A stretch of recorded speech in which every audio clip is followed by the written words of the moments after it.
கள்ளக்குறிச்சி மாவட்டத்தில் கள்ள சாராயத்தால் இன்று வரை 50ற்கு மேற்பட்டவர்கள் இறந்திருக்கின்றார்கள். கிட்டத்தட்ட 60 பேருக்கு மேல் மருத்துவமனைகளில் 4 மருத்துவமனைகளில் அனுமதிக்கப்பட்டிருக்கின்றார்கள். அதில் பலர் ஆபத்தான ஒரு சூழலில் இருக்கின்றார்கள். இது தமிழகத்திற்கு ஒரு பேரிழப்பாக நான் பார்க்கின்றேன். அதே போன்று தமிழகத்திற்கு ஒரு மிகப்பெரிய ஒரு அவமானமாக நான் பார்க்கின்றேன். குறிப்பாக தமிழக அரசிற்கு ஒரு மிகப்பெரிய ஒரு அவமானம்.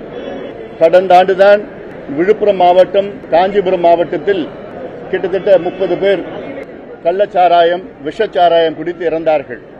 அன்று முதலமைச்சர் அவர்கள் சொன்ன வார்த்தைகள், இந்த கள்ளச்சாராயம் கலாச்சாரத்தை இரும்பு கரங்களை கொண்டு அடக்குவோம், இந்த கலாச்சாரத்தை ஒழிப்போம் என்றெல்லாம் முதலமைச்சர் சொல்லி 10 மாதங்களுக்கு பிறகு கள்ளக்குறிச்சி மாவட்டத்தில் இவ்வளவு பெரிய ஒரு சம்பவம் நடந்திருக்கிறது.